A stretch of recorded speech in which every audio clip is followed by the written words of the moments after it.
ನಮಸ್ಕಾರ ಸ್ನೇಹಿತರೆ. ಮುನ್ನುಡಿ ಪೀಠಿಕೆ ಇಲ್ದಿರ ನೇರವಾಗಿ ವಿಷಯಕ್ಕೆ ಬರ್ತೀನಿ. ನಿಮಗೊಂದು ಪ್ರಶ್ನೆ. ನೀವು ಎಂದಾದ್ರೊಮ್ಮೆ ರಶ್ ಅವರ್ನ ಕಿರಿಕಿರಿ ಟ್ರಾಫಿಕ್ನಲ್ಲಿ ನಿಧಾನವಾಗಿ ಚಲಿಸುವ ಕಾರಿನ ಹಿಂದೆ ಸಿಕ್ಕಾಕೊಂಡಿದ್ದೀರಾ? ಮುಂದೆ ಇರುವ ಖಾಲಿ ಜಾಗ, ರಸ್ತೆ ನೀವು ನೋಡಬಹುದು. ನಿಮ್ಮ ಕಾರಿನ ಇಂಜಿನ್ ರೆಡಿ ಟು ಝೂಮ್ ಮೋಡ್ನಲ್ಲಿದೆ. ನೀವು ಆಕ್ಸಿಲರೇಟರ್ ಮೇಲೆ ಪ್ರಯತ್ನಪೂರ್ವಕವಾಗಿ ಪ್ರೆಷರ್ ಹಾಕ್ತಾ ಇಲ್ಲ. ನಿಮ್ಮ ಕಡೆಯಿಂದ ಎಲ್ಲ ರೆಡಿ, ಆದರೆ ನೀವು ಹೋಗೋಕ್ಕಾಗಲ್ಲ. ಯಾಕೆ ಅಂದರೆ ನಿಮ್ಮ ಮುಂದೆ ಯಾರೋ ನಿಧಾನವಾಗಿ ಹೋಗ್ತಾ ಇದ್ದಾರೆ. ವಿಧಿ ಇಲ್ದಿರ ನೀವು ಫಾಲೋ ಮಾಡಲೇಬೇಕು. ಕಳೆದ ವಾರ ನನಗೆ ಹೀಗಾಯಿತು. ನನ್ನ ಸ್ನೇಹಿತೆ ಸ್ವಲ್ಪ ಅಸ್ವಸ್ಥಳಾಗಿದ್ದರಿಂದ ಆಕೆಯನ್ನು ನೋಡಲು ಹೊರಟಿದ್ದೆ. ಪೀಕ್ ಬ್ಯಾಂಗ್ಳೂರ್ ಟ್ರಾಫಿಕ್ ಅವರ್ ಶುರುವಾಗಿತ್ತು. ಅದೇ ಜನಸಂದಣಿ, ಅದೇ ಹಾರ್ನ್ಸ್. ಇದರ ಮಧ್ಯದಲ್ಲಿ ನಾನು ನನ್ನ ಮುಂದೆ ಮತ್ತೊಂದು ನಿಧಾನವಾಗಿ ಚಲಿಸುತ್ತಿದ್ದ ಕಾರು. ಅದರ ಮುಂದೆ ಜಾಗ ಇದೆ, ಆದರೆ ನನ್ನ ಬಲಗಡೆ ಮತ್ತೊಂದು ಗಾಡಿ ಇದ್ದಿದ್ದರಿಂದ ನಾನು ಓವರ್ಟೇಕ್ ಮಾಡಲಿಕ್ಕೆ ಕಷ್ಟ. ಆದರೆ ಈ ನನ್ನ ಮುಂದಿದ್ದ ಗಾಡಿಯ ಡ್ರೈವರ್ಗೆ ಸ್ಪಷ್ಟ ದಾರಿ ಇದೆ, ಅಡೆತಡೆ ಏನೂ ಇಲ್ಲ. ಆದರೆ ಯಾವ ಕಾರಣದಿಂದನೋ ಆಕ್ಸಿಲರೇಟ್ ಮಾಡಲಿಕ್ಕೆ ಮೀನಾಮೇಷ ಎಣಿಸ್ತಿದ್ದಂತಿತ್ತು. ನನಗೋ ಒಳಗಿಂದ ಕೋಪ. ಪುಣ್ಯಾತ್ಮ, ಬೇಗ ಹೋಗಪ್ಪ ಅಂತ ನನಗೆ ನಾನೇ ಅಂದ್ಕೊಂಡಿದ್ದೆ. ಏನು ಮಾಡೋಣ, ನಾನು ವಿಧಿ ಇಲ್ದಿರ ನಿಧಾನವಾಗಿ ಹೋಗಲೇಬೇಕಾಯಿತು. ಅವರ ಪೇಸ್ಗೆ ಮ್ಯಾಚ್ ಆಗಲೇಬೇಕು. ಆ ಕ್ಷಣದಲ್ಲೇ ಒಂದು ವಿಚಾರ ಮನಸ್ಸಿಗೆ ಬಂತು. ನೀವು ಎಷ್ಟೇ ಕೇಪಬಲ್ ಆಗಿದ್ರೋ, ಎಷ್ಟೇ ಫಾಸ್ಟಾಗಿ ಡ್ರೈವ್ ಮಾಡಬಲ್ಲವರಾಗಿದ್ರೋ, ನಿಮ್ಮ ಹತ್ರ ಎಷ್ಟೇ ಹೈ ಆ್ಯಂಡ್ ಕಾರ್ ಇರಲಿ, ನಿಮ್ಮ ಮುಂದೆ ಹೋಗ್ತಾ ಇರುವವರು ನಿಧಾನವಾಗಿ ಚಲಿಸ್ತಾ ಇದ್ದರೆ ನಿಮ್ಮ ವೇಗ ಅವರಿಗೆ ಸೀಮಿತ. However skilled you are, if you are behind someone slow, you are forced to move at their pace. And this hit me hard. ನಮ್ಮಗಳ ಜೀವನದಲ್ಲೂ ಕೂಡ ಇದೇ ಪ್ಯಾಟ್ರನ್ ನಡೀತಿರೋದಲ್ವಾ? ಸಾಕಷ್ಟು ಸಮಯ ಮುಂದೆ ಸಾಗ್ದಿರಾ ನಮ್ಮ ಮುಂದಿರುವ ವ್ಯಕ್ತಿಯ ಹಿಂದೆ ಸಿಲುಕಿ ನಮ್ಮ ಪೇಸ್ ಕೂಡ ಗೊತ್ತಿದ್ದೋ ಗೊತ್ತಿಲ್ಲದೆಯೋ, ಇಷ್ಟವಿದ್ದೋ ಇಷ್ಟವಿಲ್ಲದೆಯೋ, ಅಥವಾ ಒತ್ತಾಯಪೂರ್ವಕವಾಗಿಯೋ ಇಲ್ವಾ ಭಯದಿಂದಲೋ ಹಿಂದೆ ಸಿಕ್ಕಾಕೊಂಡಿರ್ತೀವಿ. ಆಫೀಸ್ಗಳಲ್ಲಿ ಮ್ಯಾನೇಜರ್ಗಳೇ ಮೀಡಿಯೋಕರ್ ಪರ್ಸ್ನಾಲಿಟಿಗಳಾಗಿದ್ದರೆ ನೀವು ಎಷ್ಟೇ ಪ್ರವೀಣರಾಗಿರಿ, their timidity will kill you. ನಿಮ್ಮ ಸ್ನೇಹಿತ ನೀವು ಬೆಳೆದರೆ ಇನ್ಸೆಕ್ಯೂರಿಟಿ ತೋರಿಸ್ತಾನೆ ಅಂತಂದರೆ you aren't you with him. ಬಾಳ ಸಂಗಾತಿ ನಿಮ್ಮ ಬೆಳವಣಿಗೆ, ಟ್ಯಾಲೆಂಟ್ಗೆ ಹೆದರಿ ನಿಮ್ಮನ್ನು ನಾನಾ ರೀತಿಯಲ್ಲಿ ತಡೆದು ಕಂಟ್ರೋಲ್ ಮಾಡೋ ಸಂದರ್ಭಗಳು ಸಾವಿರಾರು. ಅಥವಾ ವರ್ಷಾನುಗಟ್ಟಲೆ ಕಟ್ಟಿದ ಸಂಬಂಧ ಅಂತಲೋ, ಇನ್ವೆಸ್ಟ್ ಮಾಡಿದ್ದೀನಿ ಮತ್ತೊಮ್ಮೆ ಟ್ರೈ ಮಾಡೋಣ ಅಂತಲೋ, ಇಷ್ಟೇ ಸಹಿಸ್ಕೊಂಡಿದ್ದೀನಂತೆ ನಾಳೆ ಚೇಂಜ್ ಆದರೂ ಆಗಬಹುದು ಅಂತಲೋ, ವರ್ಷಾನುಗಟ್ಟಲೆ ನಂಬಿ ಬಂದ ನಂಬಿಕೆಗಳು, ಅಗತ್ಯಗಳು, ನಮ್ಮ ಮೌಲ್ಯಗಳು ಯಾಕೋ ಸರಿ ಹೋಗ್ತಾ ಇಲ್ಲ ಅಂತ ಗೊತ್ತಾದರೂ ಅದನ್ನು ಅಕ್ಸೆಪ್ಟ್ ಮಾಡಲಿಕ್ಕೆ ತಯಾರಿರಲ್ಲ, ಬಿಡಲಿಕ್ಕೂ ತಯಾರಿಲ್ಲ. We may want to call it loyalty, love or commitment, but it is actually called emotional tailgating. We move slow, not because we can't go faster, because we have aligned ourselves behind someone who can't. ಇಷ್ಟರ ಮಧ್ಯದಲ್ಲಿ tricky part ಏನು ಗೊತ್ತಾ? ನಾವು ನಿಧಾನವಾಗಿ ಚಲಿಸುವವರ ಹಿಂದೆ ಹೆಚ್ಚು ಹೊತ್ತು ಕಳೆದಾಗ ನಮ್ಮ ಮೆದುಳು, ಮನಸ್ಸು ಅದರ ಲಯವನ್ನು ಅವರ ಪೇಸ್ಗೆ, ಮೀಡಿಯಾಕ್ರಿಟಿಗೆ, ಅವರ ಕಂಟ್ರೋಲ್ಗೆ ಸರಿ ಹೊಂದಿಸ್ಕೊಳ್ತಾ ಬರುತ್ತೆ. ನೀವು 100 ಕಾರಣ ಕೊಡಬಹುದು ಇದಕ್ಕೆ, but let's rethink. Is it a rational reason or you are just fooling yourself substantiating it? ನಮ್ಮ ಪ್ರಜ್ಞೆ ಕೂಡ ಅಷ್ಟೇ ಗಾತ್ರಕ್ಕೆ ಕುಗ್ಗತ್ತೆ. ನೋವಿನಲ್ಲೇ ಸುಖ ಕಾಣಬೇಕು, ನಮಗೆ ಇಷ್ಟೇ ಲಭ್ಯ, ಇದರಲ್ಲೇ ತೃಪ್ತಿ ಪಡಬೇಕು, ಸಮಾಜಕ್ಕೆ ಹೆದರಿ ನಡಿಬೇಕು, ಮನಸ್ಸು ಸರಿಯಿಲ್ಲ ಅಂತ ಹೇಳ್ತಾ ಇದ್ದರೂ ಕೂಡ ನಾಳೆ ಚೇಂಜ್ ಆಗಬಹುದೋ ಏನೋ ಎನ್ನುವ ಹಂಬಲದಿಂದ we settle inadequacies amidst of being adequate. ಬಹುಶಃ ನನ್ನ ಸಾಮರ್ಥ್ಯ ಇಷ್ಟೇ, ಬಹುಶಃ ನನ್ನ ಹಣೆ ಬರಹ ಇಷ್ಟೇ, ಬಹುಶಃ ಇದು ವಿಧಿಲಿಖಿತ, ಹೀಗೆ ತಾಕೀತು ಕೊಡ್ತಾ ನಿಶ್ಚಲತೆ ಅನ್ನಿಸ್ಕೊಂಡು ಅದೃಶ್ಯ ಅವಘಡಕ್ಕೆ ಈಡಾಗ್ತಾ ಹೋಗ್ತೀವಿ.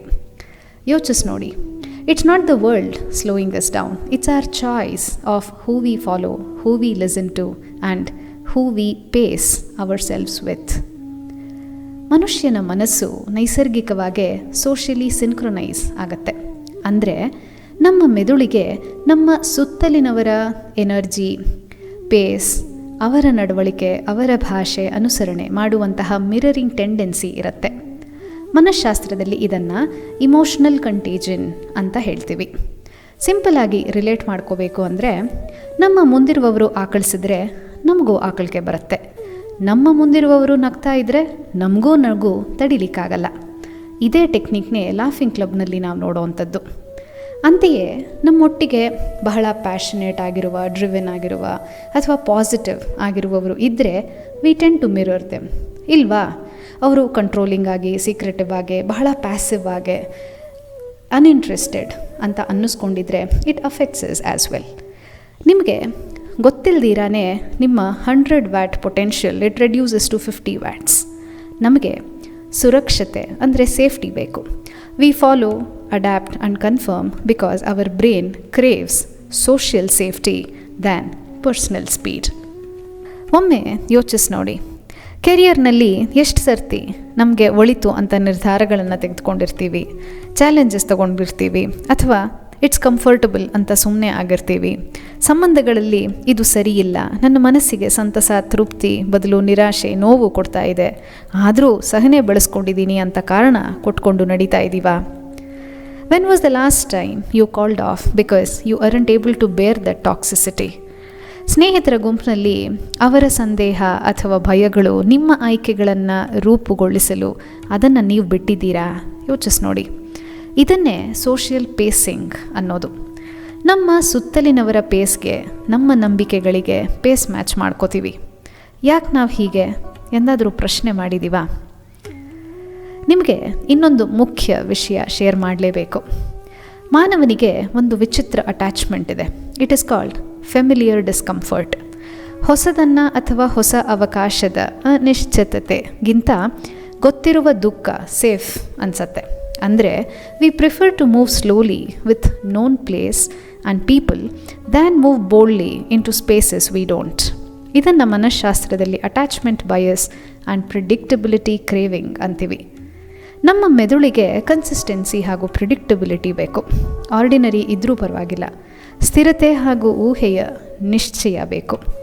ಇದೇ ಕಾರಣಕ್ಕೆ ಎಷ್ಟೇ ಕೆಲಸದ ಒತ್ತಡ ಇರಲಿ ಬೇರೆ ಕಡೆ ನೋಡಲ್ಲ, ಎಷ್ಟೇ ಮ್ಯಾನಿಪ್ಯುಲೇಟಿವ್ ಆಗಿರುವ ಸಂಬಂಧಗಳಿರಲಿ ಅದನ್ನು ಬಿಡಲು ತಯಾರಿರಲ್ಲ. ಗೊತ್ತಿಲ್ಲದ ಹೊಸ ರಸ್ತೆಗಿಂತ ಗೊತ್ತಿರುವ ಹಳ್ಳವಿರುವ ಹಳೆಯ ರಸ್ತೆಯೇ ಒಳಿತು ಎನ್ನುವ ವಾದ. ಒಮ್ಮೆ ಪಾಸ್ ಮಾಡಿಕೊಂಡು ಯೋಚಿಸಿ ನೋಡೋಣ. ನಾವು ಯಾರ ಹಿಂದೆ ಅಥವಾ ಯಾರ ಜೊತೆ ಡ್ರೈವ್ ಮಾಡ್ತಾ ಇದ್ದೀವಿ? ಯಾರ ಅಭಿಪ್ರಾಯ, ನಂಬಿಕೆ ನಮ್ಮ ಸ್ಪೀಡ್ನ ನಿರ್ಧಾರ ಮಾಡ್ತಾ ಇದೆ? ಯಾರ ಹಿಂಜರಿಕೆ, ಹೆದರಿಕೆ ನಮ್ಮನ್ನು ಸೀಮಿತಗೊಳಿಸ್ತಾ ಇದೆ ಅಂತ. ಅದು ನಮ್ಮ ಆಫೀಸ್ನಲ್ಲಿರಬಹುದು, ಬಿಸ್ನೆಸ್ನಲ್ಲಿರಬಹುದು, ಸಂಬಂಧಗಳಲ್ಲಿರಬಹುದು, ವೈಯಕ್ತಿಕ ಜೀವನದಲ್ಲೂ ಇರಬಹುದು. ಪ್ಯಾಟ್ರನ್ ಗೊತ್ತಾದರೆ ಅದು ಅರ್ಧ ಸ್ವಾತಂತ್ರ್ಯ ಬಂದಂತೆ. ಇನ್ನು ಆ ಟ್ರಾಫಿಕ್ನಲ್ಲಿ ನನಗೆ 2 ಆಯ್ಕೆಗಳಿದ್ವು.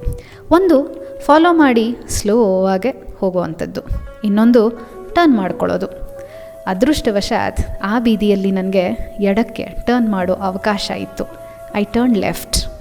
It was an instant decision. Main ರೋಡ್ನ ಪ್ಯಾರಲಲ್ ರೋಡ್ಗೆ ಕನೆಕ್ಟ್ ಮಾಡಿಕೊಂಡು ಮತ್ತೆ ಮೇನ್ ರೋಡ್ಗೆ ಸೇರಿದೆ. ಆದರೆ ಈ ಬಾರಿ I was in my pace and my speed. ಹೋಗೋ ಜಾಗ ಬದಲಾಗಲಿಲ್ಲ, ದಾರಿ ಬದಲಾಯಿತು. I chose my freedom and growth. ಇದರಿಂದ ಒಂದಂತೂ ಸ್ಪಷ್ಟ ಆಯಿತು, growth is not necessarily speeding up, it may also mean changing direction.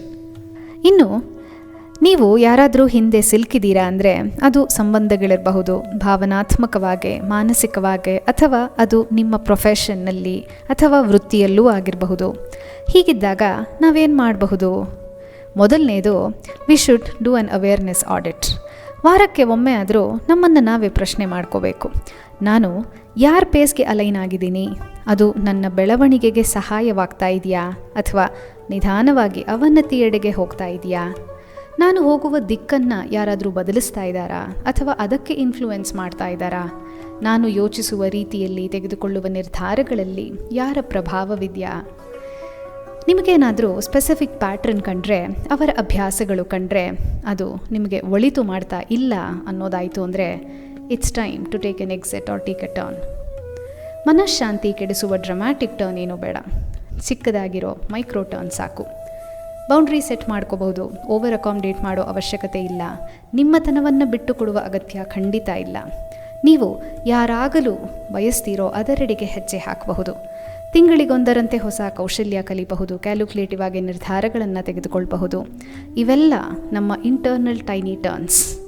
ಇದರಿಂದ ನಮ್ಮೊಳಗೆ ಹೊಸ ನ್ಯೂರಲ್ ಪ್ಯಾಟ್ರನ್ ರಚನೆ ಆಗತ್ತೆ. ನಮ್ಮ ವ್ಯಕ್ತಿತ್ವದಲ್ಲಿ ಧನಾತ್ಮಕವಾಗಿ ಏನೇನು ವೃದ್ಧಿ ಆಗತ್ತೆ ಅಂತ ನಾನೇನು ಹೇಳಬೇಕಾಗಿಲ್ಲ. ನೀವು ಬುದ್ಧಿವಂತರಿದ್ದೀರಿ, ಅರ್ಥ ಆಗತ್ತೆ. ಆ ಟ್ರಾಫಿಕ್ನಿಂದ ನಿಧಾನವಾಗಿ ಚಲಿಸುತ್ತಿದ್ದ ಕಾರ್ನ ಹಿಂದಿದ್ದ ಸಮಯದಲ್ಲಿ ನಾನು ಕಲಿತದ್ದು, ನನ್ನ ಮುಂದೆ ಯಾರು ಡ್ರೈವ್ ಮಾಡ್ತಾ ಇದ್ದಾರೆ ಎನ್ನುವುದನ್ನು ನಾನು ನಿಯಂತ್ರಿಸಲಿಕ್ಕಾಗಲ್ಲ, ಆದರೆ ಎಲ್ಲಿ ಟರ್ನ್ ತಗೋಬಹುದು ಎನ್ನುವ ನಿರ್ಧಾರ ನನ್ನ ಕೈಯಲ್ಲಿದೆ. ನಾನು ಯಾರ ಪೇಸ್ಗೆ ಮ್ಯಾಚ್ ಆಗ್ತಾ ಇದ್ದೀನಿ, ಅದು ನನ್ನ ಬೆಳವಣಿಗೆಗೆ ಪೂರಕವಾಗಿಲ್ಲ ಎನ್ನುವುದನ್ನು ಅರಿತು ನಿಲ್ಲಿಸಿದಾಗಲೇ ನನ್ನ ಆಕ್ಸಿಲರೇಷನ್ ಪ್ರಾರಂಭ ಮಾಡಲಿಕ್ಕೆ ಸಾಧ್ಯ. ಅವತ್ತಿನಿಂದ ನನ್ನದೊಂದು ಹೊಸ ಅಭ್ಯಾಸ ಪ್ರಾರಂಭ ಆಯಿತು. Every time I ask, behind whom am I driving? Is it worth my time, talent and energy? ಯಾಕೆ ಅಂದರೆ ಜೀವನದ ಪ್ರತಿದಿನ ಪ್ರತಿ ನಿರ್ಧಾರ ಯಾರನ್ನೋ ಒಲಿಸ್ಕೋಬೇಕು ಅಂತಲೋ, ಭಯದಿಂದಲೋ, ಆಸೆಯಿಂದಲೋ, ಹಿಂಜರಿಕೆಯಿಂದಲೋ ಕ್ಷಣಗಳನ್ನು, ದಿನಗಳನ್ನು, ವರ್ಷಗಳನ್ನು ಕಳೆದುಕೊಳ್ಳೋದ್ರಲ್ಲಿ ಅರ್ಥ ಇಲ್ಲ. ಅರ್ಥವಿಲ್ಲದ್ರಲ್ಲಿ ಭಾವಾರ್ಥ, ತಾತ್ಪರ್ಯ, ಅಂತರಾರ್ಥ ಹುಡ್ಕೋದು ವ್ಯರ್ಥ ಅಲ್ವಾ? Maybe it's time to take a turn and accelerate to see your potential. ನೀವು ಟ್ರಾಫಿಕ್ನಲ್ಲಿದ್ದಾಗ, ನಿಧಾನವಾಗಿ ಚಲಿಸುವ ಗಾಡಿಗಳ ಹಿಂದೆ ನೀವಿದ್ದಾಗ ಈ ರಸವತ್ತಾದ ತುಣುಕು ನಿಮ್ಮ ಮನಸ್ಸಿಗೆ ನೆನಪಾಗಲಿ ಎನ್ನುವ ಆಶಾಭಾವದೊಂದಿಗೆ ನನ್ನ ಒಲವಿನ ನಮಸ್ಕಾರಗಳು.